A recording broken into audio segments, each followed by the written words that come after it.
Good Sunday morning to you. Thanks for joining us. I'm Alex Zombalakian. We have a lot to tackle today, including our one-on-one with freshman Congressman T.J. Cox. But we begin with the lawsuit that has everyone talking. Now, earlier this week, Congressman Devin Nunes filing a lawsuit against Twitter and 3 of its users. Nunes claims Twitter defamed him, and they did it knowingly. He's suing the social media giant for $250 million. The lawsuit captivating the social media world and even the late-night TV shows with all the political fodder. Well, as advertised, Congressman Devin Nunes joining us. And Congressman, first and foremost, good to see you. How are you? Thank you. Congratulations on your new show. Well, thank you, and welcome back to Sunday Morning Matters. I'll tell you what, as we all know, your lawsuit gaining headlines in all corners of the country.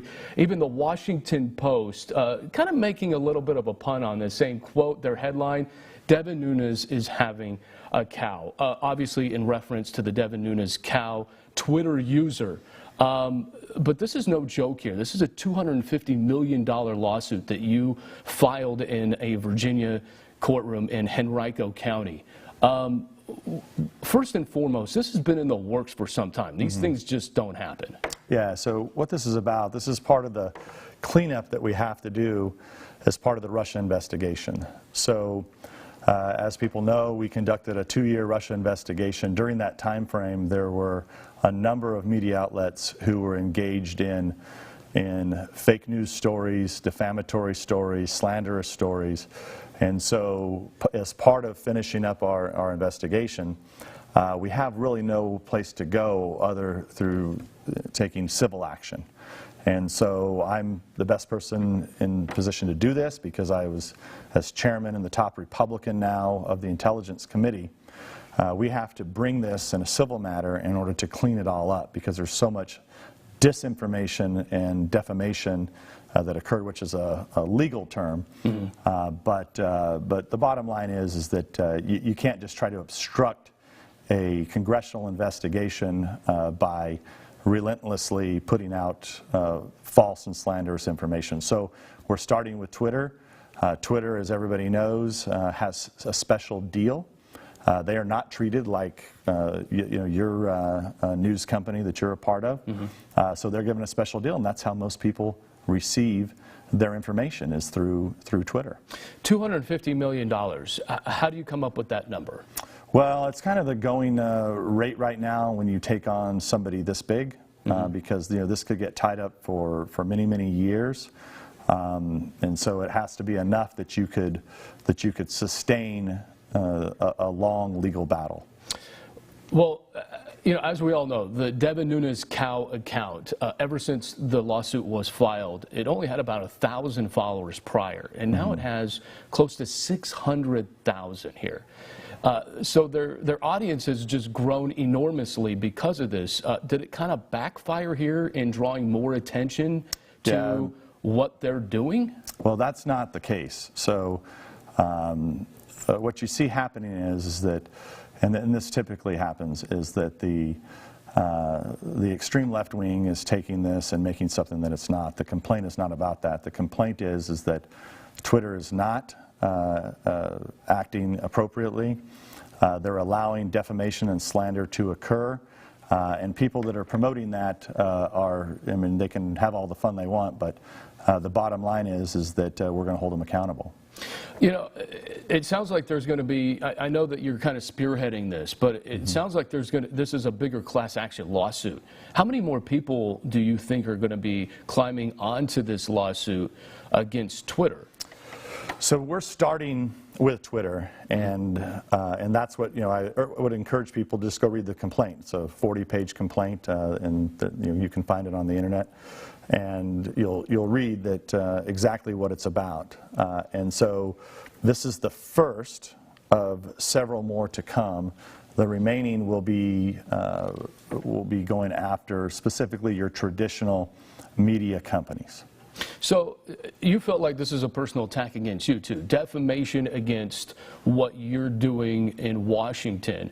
Did someone come to you and say this, or are you clearly saying, I needed to get my lawyers on this and do this? Is this you doing this, or is this a bigger so to speak, lack of a better word, a pack behind you to kind of say, hey, can you help spearhead this thing? Nobody is, I mean, this is me doing it. I'm just, as one of the leaders in Washington, I am the only one in position to do it. So a lot of the work that we did over the last couple of years has been smeared and slandered, whether that's the work that we did, discovering, that there were dirty cops at the FBI that worked in conjunction to get information from Russians, hiring foreign spies and feeding it back into the FBI to open up an investigation into a political campaign. And so I have the responsibility to ensure that American civil liberties are protected and that our own intelligence services aren't turned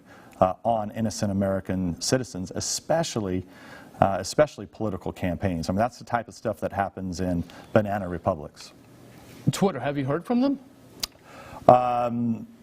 Well, they haven't made any public statement at this point. Okay. But I mean, this is way above my pay grade. I am not a lawyer, but there'll be certain steps that take place over the next several months to ensure that we try to make the case that we have, which is that they're a content developer. They were actively involved in this, and they were letting defamation occur.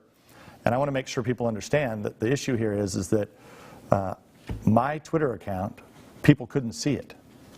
And we don't even know how long that occurred for. Your Twitter account, your personal one or your congressman? My personal Twitter account could not be seen for months, possibly more than a year. So, imagine that, right? How did you figure that out? We figured that out. Somebody actually, many members of the press actually started writing about this. We had no idea. I think it was because they went to see my tweets. Other people could see them and others couldn't. And Twitter admitted to that. Twitter admitted that people could not see my accounts. It's called shadow banning. And so that's not exactly fair that myself as a public official, that all Americans couldn't see what I was putting out on Twitter. Do you have a timeline of when that started and when that ended? We don't know when it started. It ended late last summer. Okay. Is when that finally came out public. And we don't know if it was occurring for several months, a year and a half. We have no idea. Social media, we see mean tweets all the time. Legal analysts that we talk to says this is going to be a really uphill battle for you because you are a public figure. And this is trying to censor First Amendment right, freedom of speech. You say what? Well, it's not about mean tweets. It's about defamation. So any public figure cannot be defamed. You just have to prove that they acted with malice or reckless disregard for the truth. So I always throw it back to people like you in your position. You're a public figure. People can say mean tweets about you all they want. They can say mean tweets about me all they want. That's not what is at issue here. The issue is the proliferation of illegality, of crimes that were committed. And I can promise you, if somebody set up a bunch of accounts on you and started saying that you broke numerous crimes, okay, good luck, because all that stuff gets out into the internet. And if you want to try to apply to get another job, to move up in your career, you're not going to be able to get another job because all that stuff exists forever. So mean tweets are one thing, defamation and slander is another. Do you want the money here from Twitter, or is this more about, hey, Twitter, clean up your act? Is this about $250 million, or is this about, hey, we need to put some regulations? It's not about the money. I'd prefer not to have to be, suing for money. But the problem is that we don't know how long this is going to occur, how long this is going to take. So there's going to be, a lot of expenses that are incurred in this, and so we'd like for Twitter to admit wrongdoing. For them to truly decide, do they want to be just a public square where people like me and you can go out there and not face being banned, where people can't see my tweets, but at the same time they let people slander me and other public figures. It's really this is about, ironically, the press should be for this because the press is getting eaten alive by Twitter and Facebook and other social media giants, and we're so reliant on it now for, you guys are relying on it for advertising dollars, and I'm relying on it to make sure as a public figure that people can see what I'm actually going out there and saying, and they couldn't. And we got a lot more to say with Congressman Devin Nunes, including a tweet that you made just a week and a half ago about the straw law, that little thing called the Mueller investigation, and the president's first veto. A lot to come in our second part of our Sunday conversation. Hold tight. Thank you.